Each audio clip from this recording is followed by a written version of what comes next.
제50장.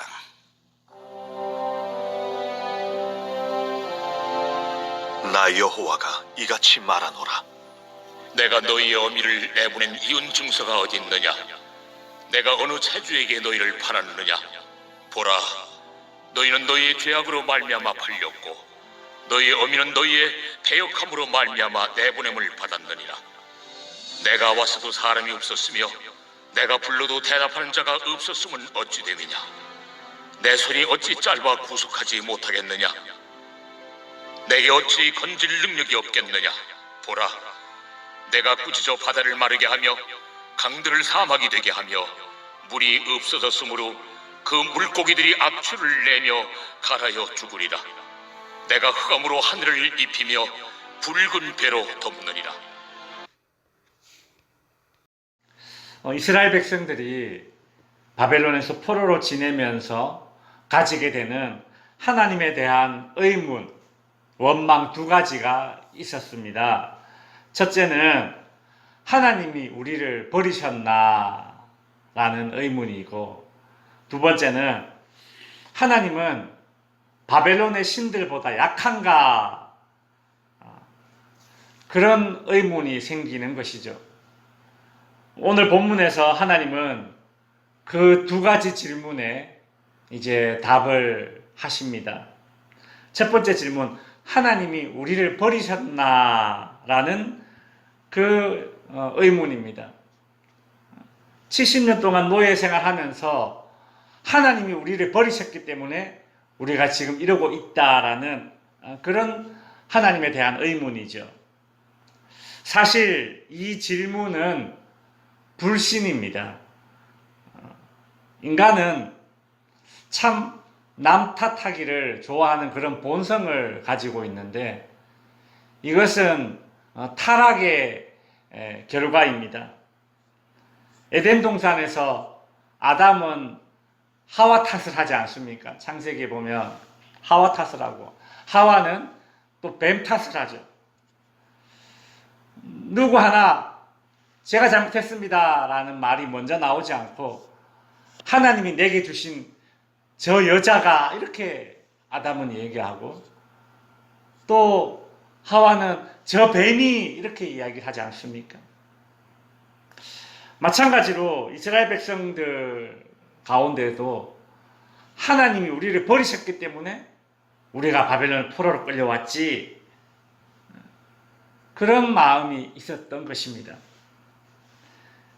하나님이 우리를 버리셨기 때문에 우리가 포로 가운데 있다라는 그런 원망과 깊은 어떤 패배의식이 있었던 것이죠.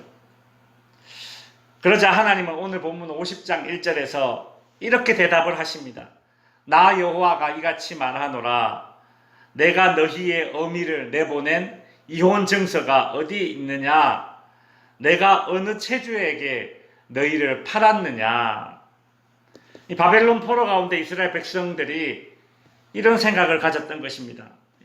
어떤 무정한 아버지가 어머니와 아들을 함께 이렇게 내쫓아 버리듯이 하나님이 예루살렘이라는 어머니를 망하게 내버려두고 이스라엘이 포로로 끌려가게 내버려뒀다라는 것이죠. 또 어떤 아버지가 빚이 졌습니다. 그 빚 때문에 자식을 빚쟁이에게 팔아 넘기듯이 하나님이 이스라엘을 바벨론에 넘기셨다라는 그런 생각을 가지고 있었던 것 같아요. 그러니까 오늘 본문에 하나님이 이리 말씀하시죠. 내가 너희 어미를 내보낸 이혼 증서가 어디 있느냐? 그 당시에 이제 고대 시대이기 때문에 남편이 아내를 내보낼 때 이혼 증서를 써서 내보내거든요. 나는 이혼 증서 써서 너희를 내보내지 않았다. 지금 하나님이 그 말을 하는 거예요. 어느 체주에게 너희를 팔았느냐? 빚쟁이에게 빚이 져서 자녀를 그냥 팔아 넘기듯이 내가 어떻게 그렇게, 언제 그렇게 했느냐? 나 그렇게 하지 않았다. 그리 말씀하시는 겁니다. 이스라엘 백성들은 하나님을 아주 악독한 남편이요, 악독한 아버지로 그렇게 지금 몰고 가는 그런 불신의 말을 한 것이 바로 하나님이 우리를 버리셨다라는 그 말인 것이죠. 참 하나님의 입장에서는 기가 막히는 그런 말입니다.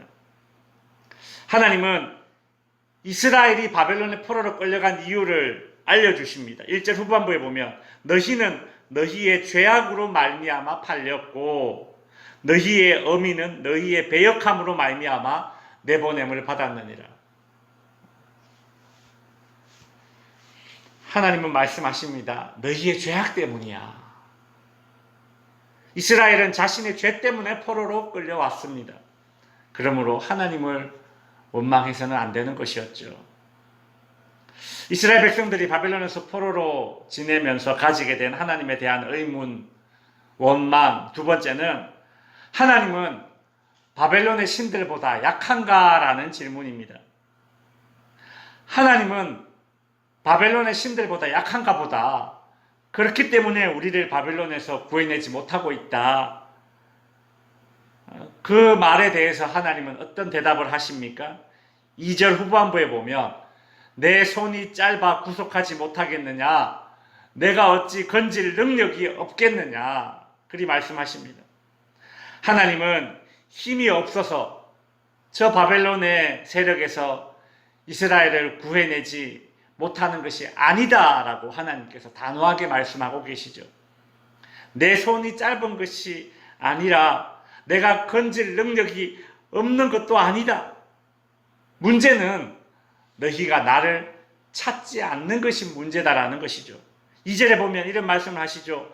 내가 왔어도 사람이 없었으며 내가 불러도 대답하는 자가 없었으면 어찌 됨이냐.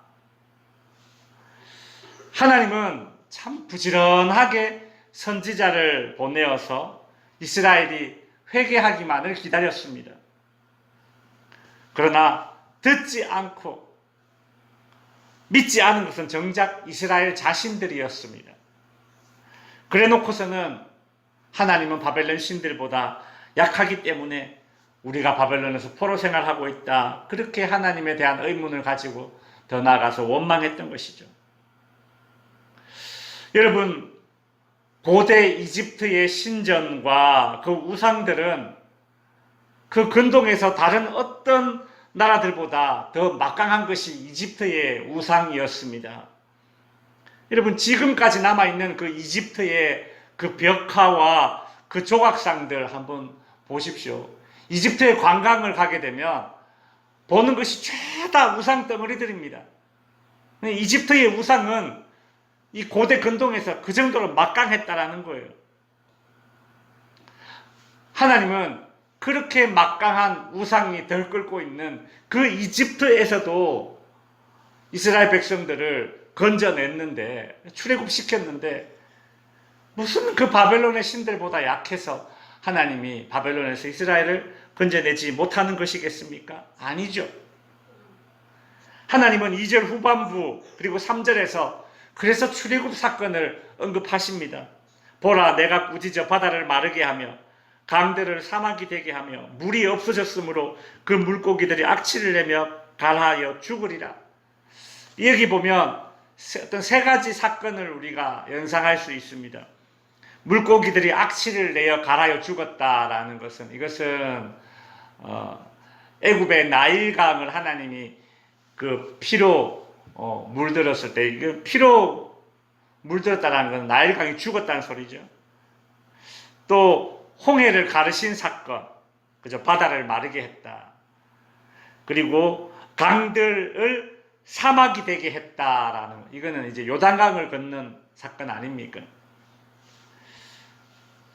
그리고 3절에 보면 내가 흑암으로 하늘을 입히며 굵은 배로 덮었다. 이것은 이집트에 내린 9번째 재앙, 흑암 재앙을 우리가 상상케 하는 그런 출애굽의 사건, 일련의 사건들을 하나님이 이제 말씀하시는 것입니다.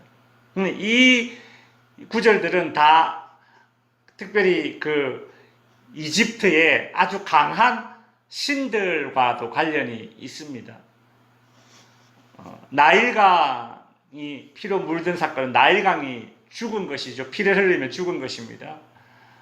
나일강은 이집트에서 정말 중요한 것이기 때문에, 그래서 이 이집트에서 사람들은 나일강 자체를 신으로 여겼습니다. 그 애굽의 신이 죽은 것이죠. 9번째 재앙, 하늘이 흑암으로 덮여버린 것은, 흑암재앙은 이집트 사람들이 최고의 신으로 숭배하는 태양신, 라라고 불리는 태양신이 죽었기 때문에 하늘이 흑암으로 덮여버렸다. 보십시오. 하나님은 이집트에서 최고의 신이라고 여겨지는 나일강과 태양신을 죽여버리는 어떤 그런 상징성 재앙을 내림으로써 애굽에서, 이집트에서 이스라엘 백성들을 건져내신 하나님이십니다. 그걸 알으라는 거예요. 내가 능력이 없어서 그렇게 너희를 못 건져내는 것이 아니라 너희가 합당한 반응을 보이지 않았다라는 것입니다. 여러분, 그 애굽에서 노예생활 하던 이스라엘 백성들이 고통이 너무 괴롭고 하니까 여호와께 부르짖어서 그 소리를 하나님이 듣고 모세를 보내지 않습니까? 이처럼 하나님은 하나님을 찾는 자들의 소리를 듣고, 그죠?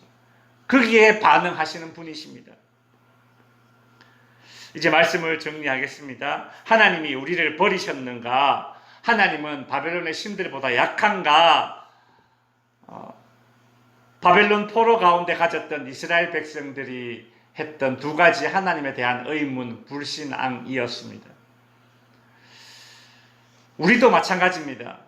우리도 신앙생활 한다고 하지만, 하나님을 믿는다고 하지만, 바벨론 포로와 같은 고통과 고난 속에 하나님에 대한 의문을 가지게 되죠.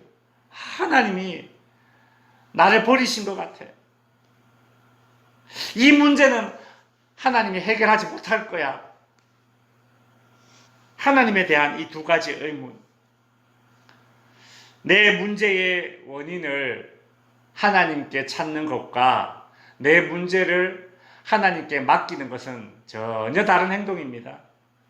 내 문제의 원인을 하나님께 찾는 것은, 그것은 불신이에요.